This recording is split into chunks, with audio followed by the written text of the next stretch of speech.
Good day guys. Ito yung isa sa mga request nyo. First Love, Utada Hikaru. So yung intro sa bass, ito lang, G. G, D, G. Yan. Tapos, F sharp. Tapos, E minor. E, B. E. Tapos, E, D. Tapos, C. E, G, C. Yan. Tapos, ulit. D ulit. Tapos, G. Pero dito, A chords na.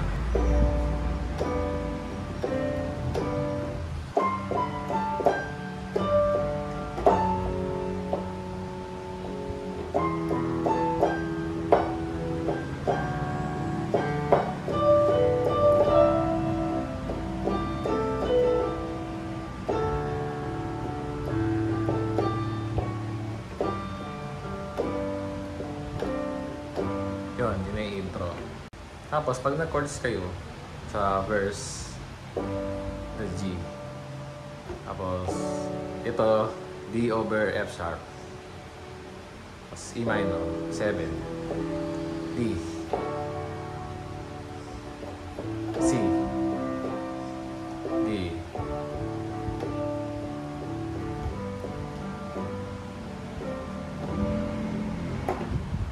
Pre-chorus.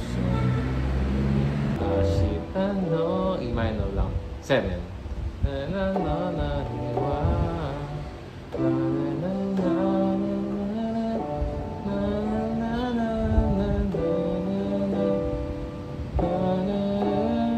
na. Pagdating dito, may melody siya, di ba? So yung na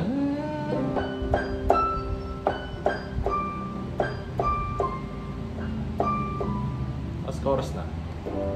Ulitin ko ulit. Yung melody niya, ito.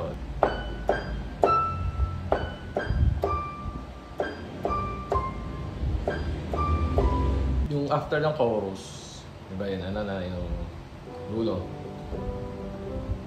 Tapos meron siyang interlude bago mag second verse. So, D. Isa dito.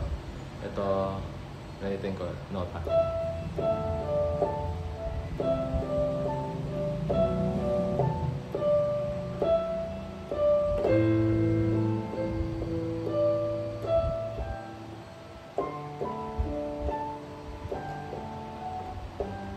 Yun, tapos diretso second verse na siya.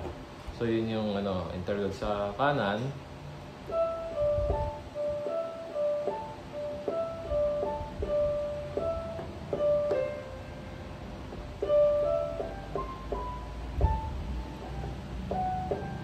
Yun, tapos yung panoorin nyo na lang yung una kanina sa left.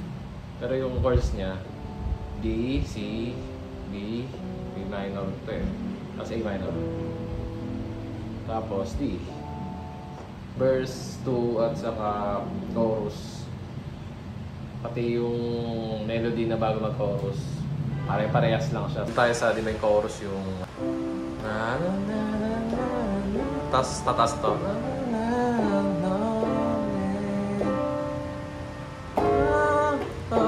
Di ba yung part na yan? Ano lang, chorus na to ay C sharp. Ito, sa kanan. C sharp, pero ito E flat. D sharp, ganyan. So, C sharp over D sharp. Tapos, E flat. So, D sharp. Yan. So, parang kasi G sharp na yung kanya. Ito, G sharp na to. Yan. So, yun na. Yung chorus naman nung mataas na. Ito, G sharp. Yan. Tapos, E flat over G. F minor. E flat. C sharp. Tapos ulit-ulit lang yan. Tapos hanggatapos na.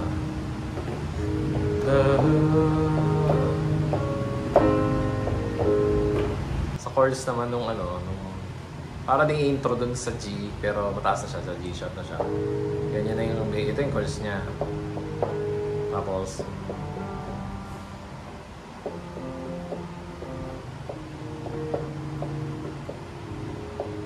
pares lang to ng chorus kanina.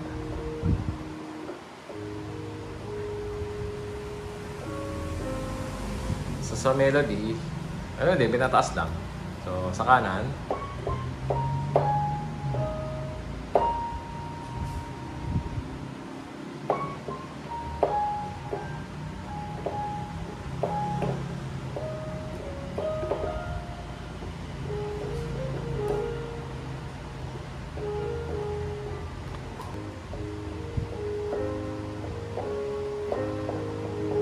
Outro.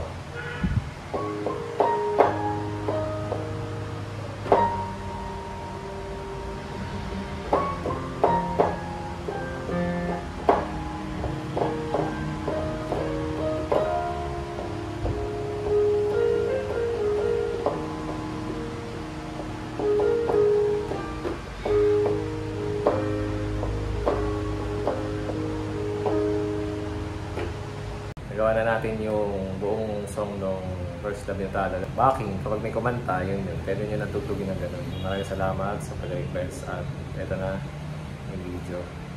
At meron pa kayong gusto i-request, comment lang kayo. Pasensya na rin sa mga nag-request na hindi pa napapagbigyan kasi medyo busy lang. Pero susunod-sunodin na natin.